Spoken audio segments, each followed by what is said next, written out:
The ancient land known today as Iran holds a profound and enigmatic place in the pages of biblical prophecy and history.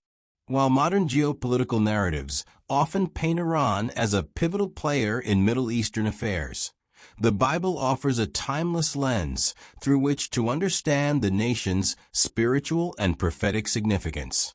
To grasp the fullness of Iran's biblical relevance, one must journey through history, prophecy, and contemporary developments, revealing a story that connects the ancient past with the unfolding drama of our present age. In biblical texts, the nation we now call Iran was primarily referred to as Persia. The name Persia comes from the ancient region of Parsa, the heartland of the Persian Empire. The Persian Empire, under rulers such as Cyrus the Great, Darius, and Xerxes, was not only a dominant political force, but also a significant agent in the history of God's people. The Bible highlights Persia's role repeatedly, often in a divine context. The Book of Daniel and the Book of Esther, among other scriptures, reference Persia frequently. Daniel himself served in the courts of Persian kings, and the story of Esther unfolds in the Persian capital of Susa. These narratives establish Persia as a land of power and influence, but also as a land woven into the providential plan for Israel. Perhaps the most pivotal biblical figure connected with Persia is Cyrus the Great. Isaiah 45 verse 1 calls him the Lord's anointed, a remarkable title given to a non-Israelite king. Cyrus is portrayed as a divine agent chosen by God to fulfill a specific purpose: to free the Jewish people from Babylonian captivity and enable them to rebuild the temple in Jerusalem. This act of liberation was monumental. After 70 years of exile, the Jews were permitted to return home, rebuild their city, and restore their worship. Cyrus's decree, which allowed this restoration, was unprecedented and demonstrated a sovereign orchestration of history. The Bible thus presents Persia not merely as a worldly empire, but as a key participant in God's redemptive plan. The prophetic books of Daniel and Ezekiel include vivid descriptions of Persia's role in the unfolding world empires.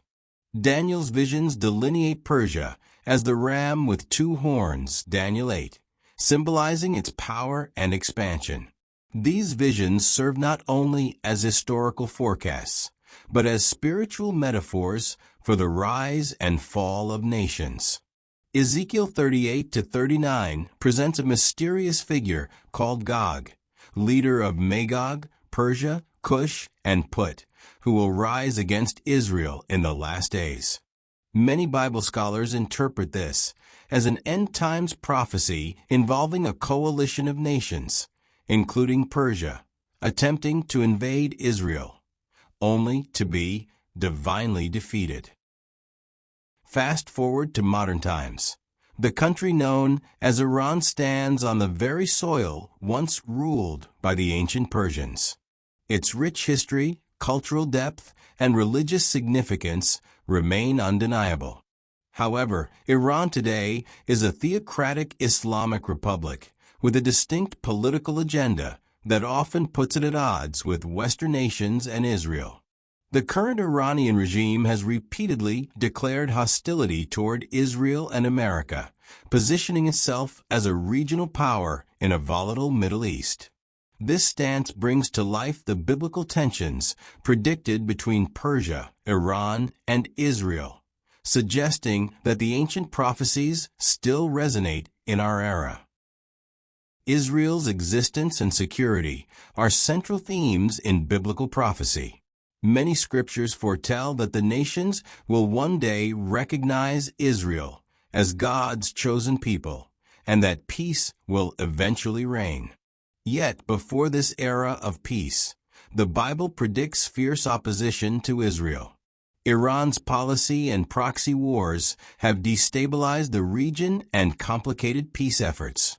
Its support for Hezbollah in Lebanon and Hamas in Gaza directly threatens Israel's security, fulfilling the biblical pattern of hostility from Persia against God's people.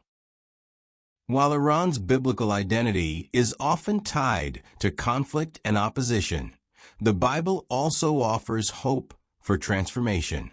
The prophecies do not end in destruction alone, but point toward a time when nations will be reconciled and peace will prevail. The coming of the Messiah, the restoration of Israel, and the final judgment of the nations herald a new era. Iran, as part of this prophetic landscape, is not outside the reach of God's mercy and redemption. The Bible's ultimate message is one of hope and restoration, reminding us that even adversarial nations have a place in God's sovereign plan. In the end, the story of Iran, once ancient Persia, is not just a tale of kingdoms and conquests, but a living thread in the divine tapestry of prophecy, judgment, and redemption. The Bible does not merely recount Persia's past. It casts a spotlight on Iran's present and future role in God's unfolding plan. As the world watches tensions rise and alliances shift, we are reminded that history is not random.